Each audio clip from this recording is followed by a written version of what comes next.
Hi friends, welcome to my channel. So ఏపీఎంసెట్లో veterinary అలానే animal husbandry కౌన్సిలింగ్కి సంబంధించి రీసెంట్గానే ప్రీవియస్ ఇయర్కి సంబంధించి మనకి కట్ ఆఫ్ ర్యాంక్స్ రిలీజ్ చేశారు. సో ఈ వీడియోలో మనం ప్రీవియస్ ఇయర్ కట్ ఆఫ్కి సంబంధించి కేటగిరీ వైజ్గా, రీజియన్ వైజ్గా, farmer quota, non farmer quota వైజ్గా ఎలా ఇచ్చారు, ఎంత ర్యాంక్ ఇచ్చారో సో వీటి గురించి డీటెయిల్గా తెలుసుకుందాం.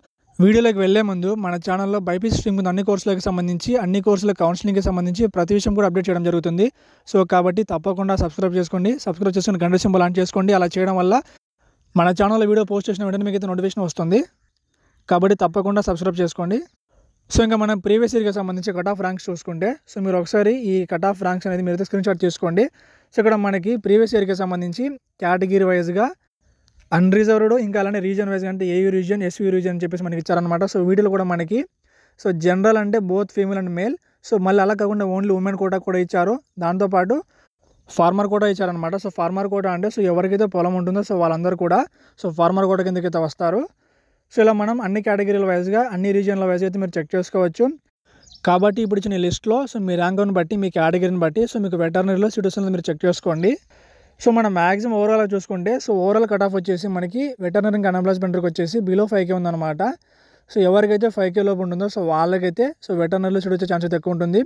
కానీ అక్కడక్కడ కొన్ని కేటగిరీల వాళ్ళకి కొన్ని చోట్ల అంటే ఫార్మర్ కోటాలు కావచ్చు, అక్కడక్కడ అబోవ్ 5K అయితే ఉందన్నమాట. సో మీరు అది కూడా ఒకసారి కన్సిడర్ చేసుకొని మీ ర్యాంక్ అయితే మీరు చెక్ చేసుకోవచ్చు. సో చాలామంది నాకు ఏపీఎంసెట్లో ఇంత ర్యాంక్ వచ్చింది, నాకు ఇంత ర్యాంక్ వచ్చిందంటే నాకు 10K వచ్చింది, 20K వచ్చింది, నాకు వెటర్నరీ స్టూడెంట్స్ అని చెప్పేసి అడుగుతున్నారు అనమాట.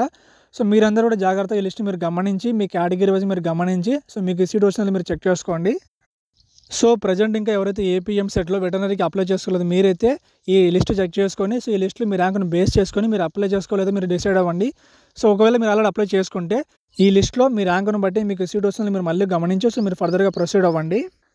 సో మనకి రిజిస్ట్రేషన్కి సంబంధించి లాస్ట్ డేట్ వచ్చేసి August 20 అనమాట. ఇంకా టైం ఉంది కాబట్టి జాగ్రత్తగా అప్లై చేసుకోండి. అలానే మీ అప్లికేషన్ మిస్టేక్స్ ఉంటే మీరు గ్రీవెన్స్ దగ్గర ఎక్స్పెక్ట్ ఉంటే అప్లికేషన్ ఫిల్ చేసేటప్పుడు మీరు ఇప్పుడు మళ్ళీ ఎడిట్ చేసుకోవచ్చు అనమాట. సో దానికి సంబంధించి మనకి సైట్లో ఇక్కడ కనిపిస్తుంది గ్రీవెన్స్ అని చెప్పేసి అక్కడ క్లిక్ చేసి మీరు మీ AP EAMCET hall ticket number, date of birth enter చేసి ఫర్దర్గా మీరు ఇంతకుముందు ఏవైతే అప్లోడ్ చేస్తారో వాటిలో మిస్టేక్స్ ఉంటే మీరు వాటిని తిరిగి మళ్ళీ రీఅప్లోడ్ అయితే చేయొచ్చు. సో ఇది ఫ్రెండ్స్ ఏపీఎంసెట్లో వెటర్నరీ ఇంకా అలానే అనిమల్ హస్బెండరీకి సంబంధించి కౌన్సిలింగ్లో ప్రీవియస్ ర్యాంక్స్ కట్ ఆఫ్కి సంబంధించి అప్డేట్ అనమాట. సో వీటికి సంబంధించి మీకు డౌట్స్ ఉంటే కింద కామెంట్ చేయండి. ఇంకా మీకు ఎవరైనా నచ్చితే లైక్ చేసి, షేర్ చేసి, సబ్స్క్రైబ్ చేయండి. Thank you.